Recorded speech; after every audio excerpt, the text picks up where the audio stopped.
on est à Little Havana et c'est le début de notre voyage à Miami.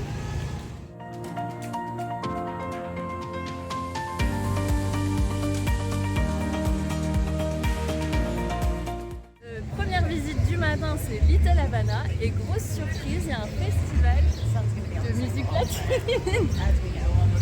Donc là, ça va ouvrir dans 1 heure. Donc bon, pour l'instant, il n'y a pas grand monde. Mais je pense que d'ici 1 heure, va y avoir du monde. Mais oui, ça sent super bon, il fait déjà méga chaud. Il est 10h. Ouais. Et on ne sait pas comment on va finir la journée parce qu'on n'avait pas prévu de passer autant de temps déjà ici. Voilà.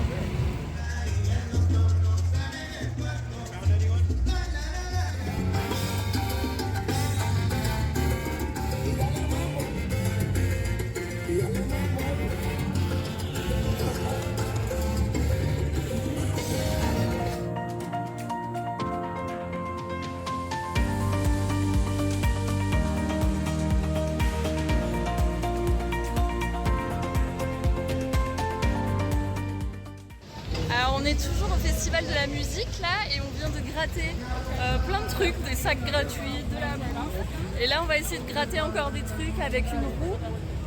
On va bien voir ce qu'on gagne. Empanadas. Le Cale Oco Festival est une grande fête latine qui a lieu chaque année à Miami, dans le quartier de Little Havana. Des milliers de personnes s'y retrouvent pour célébrer la culture hispanique avec de la musique, de la danse, de la nourriture et des défilés colorés. C'est l'un des plus grands festivals latinos des États-Unis.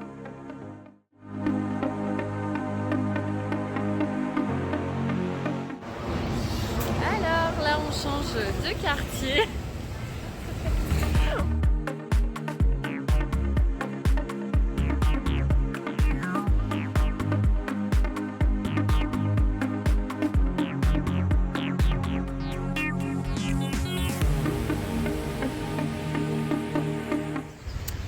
Alors on vous retrouve à Wynwood après avoir quitté Little Havana où on a gratté un maximum de cadeaux.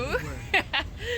Et du coup là on se dirige vers les fluffy pancakes parce qu'on a un peu faim. Et après on va aller voir donc toutes les fresques de street art.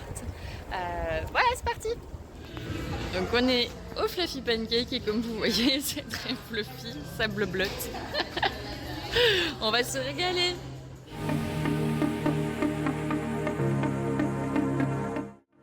Wynwood est un quartier célèbre de Miami, connu pour ses rues remplies de street art.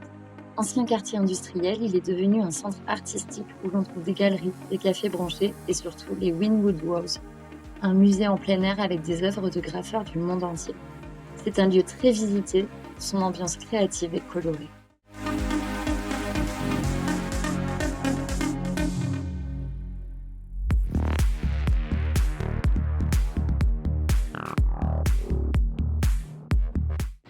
Alors là, on vient d'arriver dans le quartier Miami Design District et on s'est garé. Comment s'appelle ce garage ? Le Muséum Garage. Et donc on s'est garé tout en haut et on va aller voir un truc assez sympa, je vous emmène.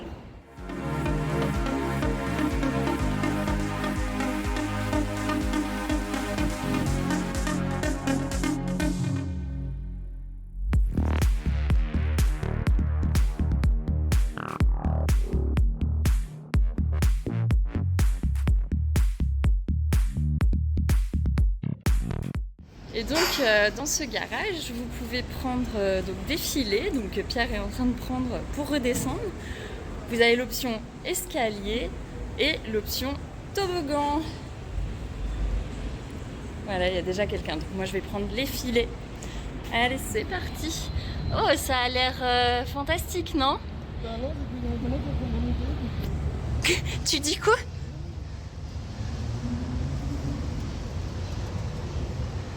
Il s'enfonce dans les filets.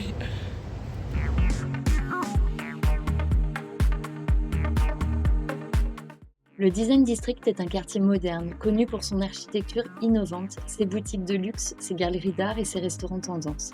C'est un lieu chic où se mêlent mode, design et art contemporain, attirant aussi bien les amateurs d'art que les passionnés de shopping.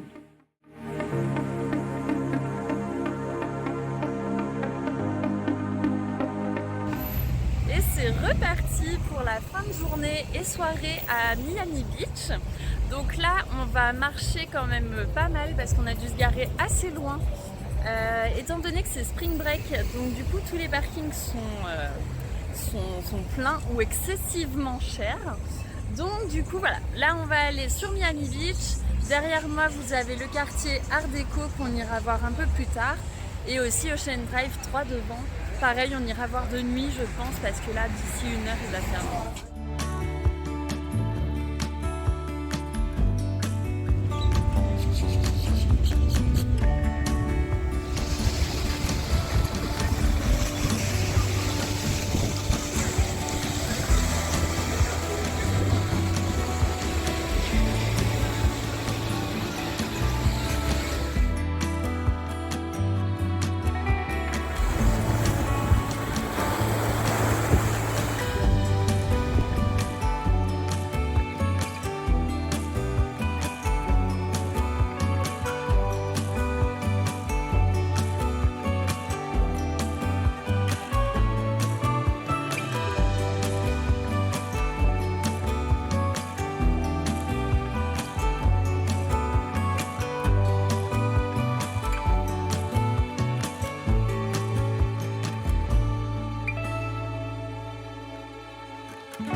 Salut mes petites truites arc-en-ciel.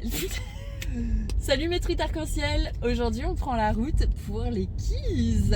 Donc premier arrêt à Salty's Donut. On va prendre notre petit déj.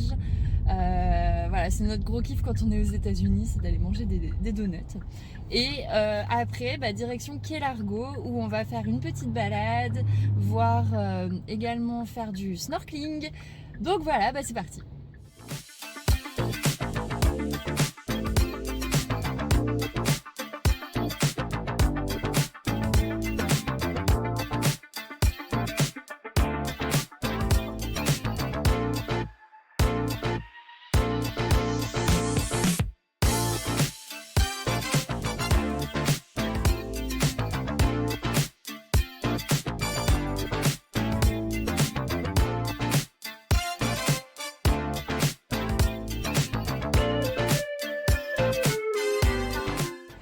Bon, ça c'était du petit déj, maintenant on va aller se baigner.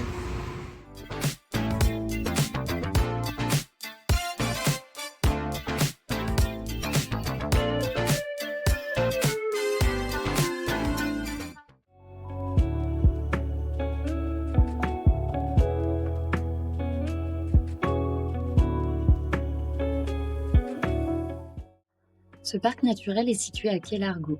Il est célèbre pour ses récifs de corail et ses fonds marins protégés. On peut y faire de la plongée, du kayak, du snorkeling et également se balader dans la mangrove.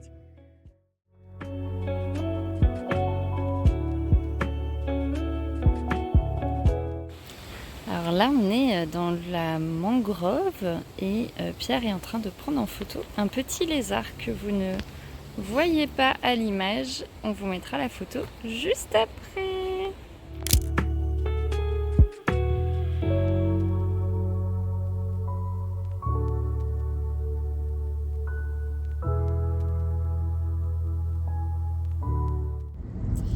Alors là on est sur la route pour aller à Isla Morada et on a donc une grosse merde de pigeons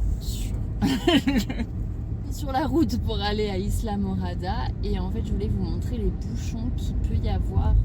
Donc là heureusement pas sur notre route pour le moment, mais en tout cas dans l'autre sens. Et ça fait déjà des kilomètres et des kilomètres que ça dure. Donc on espère vraiment qu'au retour ça va aller.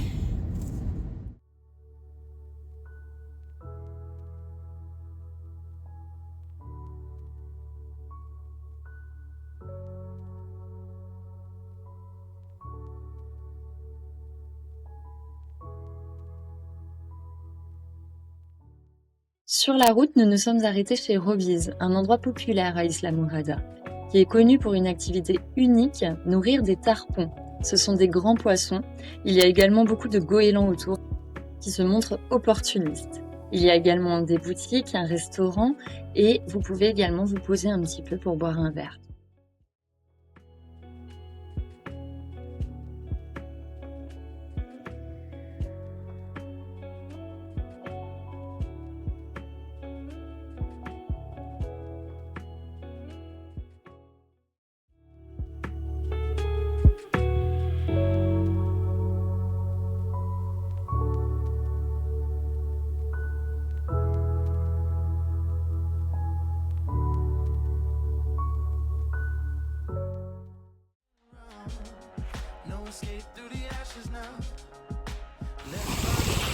Nous finissons notre périple avec le Seven Mile Bridge, un des ponts les plus célèbres des Keys.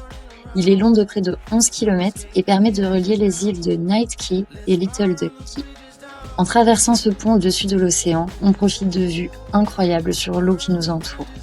Le pont que vous voyez à droite est un pont abandonné qui est l'ancien pont qui permettait de relier les îles entre elles.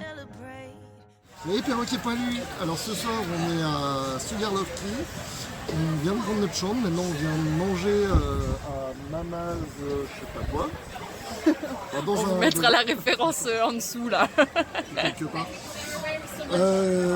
Donc voilà, on va manger, c'est la fin de la soirée, il fait un peu moche dans les Keys, mais il paraît que demain il va faire beau, donc on attend demain avec impatience.